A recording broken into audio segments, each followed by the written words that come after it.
Meus queridos irmãos e irmãs, estamos lendo durante toda essa semana o 6º capítulo do Evangelho de São João. Capítulo importante porque é o único lugar em que São João explicitamente fala da Eucaristia. É interessante notar que São João dedica inúmeros capítulos à última ceia. São João inicia no capítulo 13 e vai 13, 14, 15, 16, 17, 5 capítulos para falar da última ceia e, no entanto, não narra a instituição da Eucaristia. Por quê? Exatamente porque nesse capítulo 6 é que ele nos brinda com esta longa meditação sobre a Eucaristia. Aqui nós estamos na Páscoa, a Páscoa um ano antes da morte de Jesus. E Jesus fala, nesse discurso do pão da vida, da centralidade do nosso relacionamento com Ele.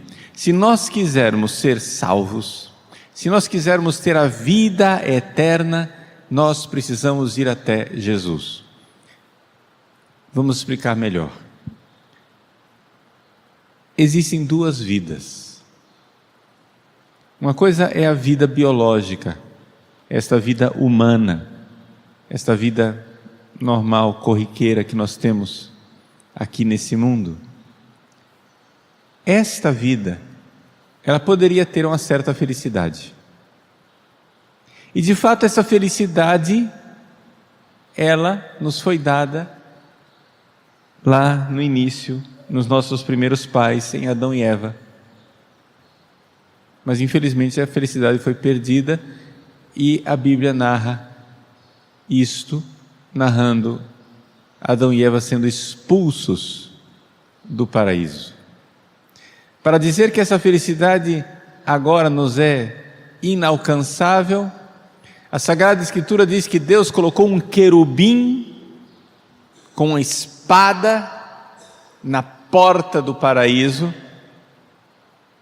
para impedir Adão e Eva de entrarem de volta. Então ficamos nós agora nesse mundo,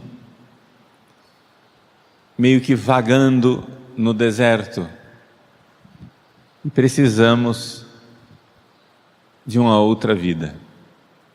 É aí então que Deus vem nos dar uma outra vida. Essa vida, no Evangelho de São João, é expressa através da palavra Zoé. Não é a vida biológica.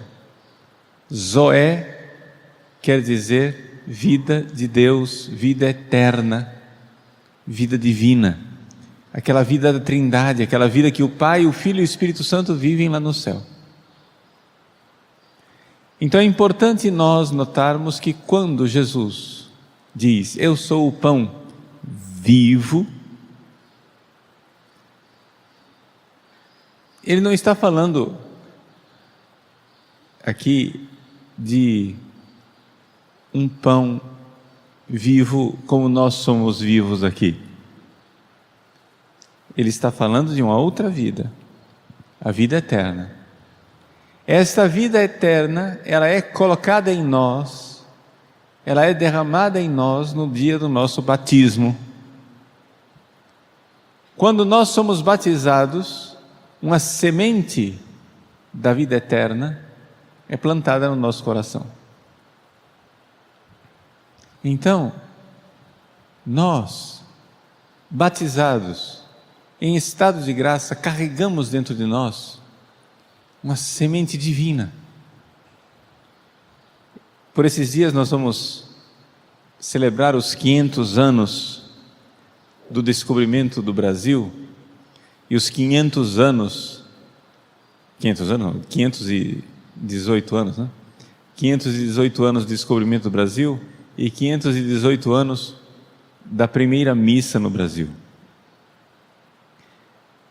Os livros de história narram esses acontecimentos, mas não narram a profundidade espiritual que isso significou.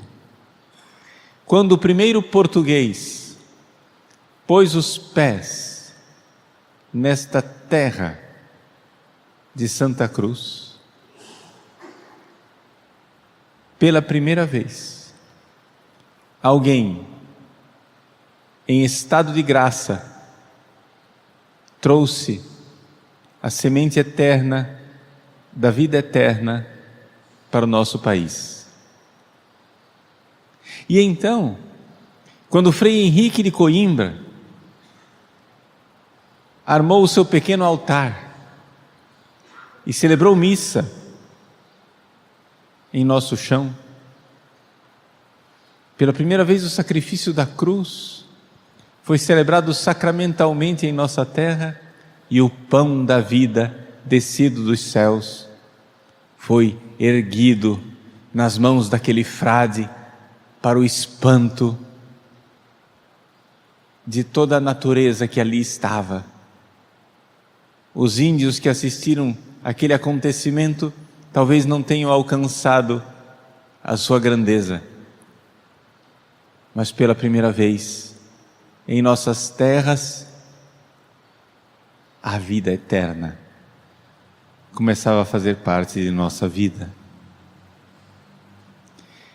Eu não sei se vocês são como eu, mas eu, quando faço as minhas viagens ou até ando pelas ruas da cidade,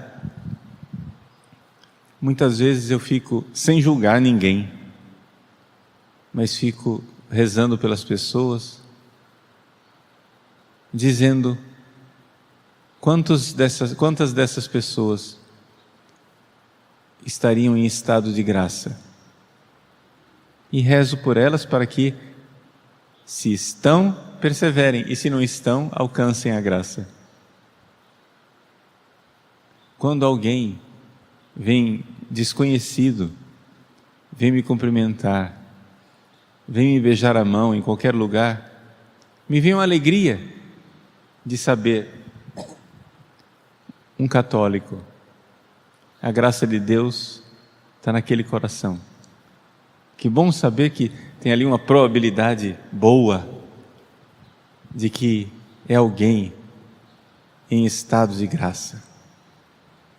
Alguém que carrega essa vida, a vida do céu, a vida eterna. Somente os cristãos batizados em estado de graça carregam essa vida nova, e por isso somente essas pessoas podem se aproximar para comer, se alimentar do pão da vida.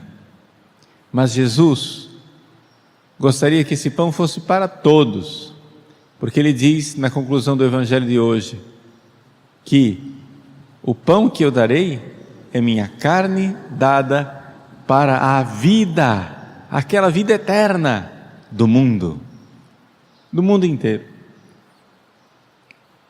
Infelizmente, o mundo inteiro ainda não tem esta vida dentro dele, mas nós precisamos ser missionários e precisamos dar esta vida para as pessoas. Não podemos ficar sem nos entregar e sem entregar essa vida que nós recebemos de Deus.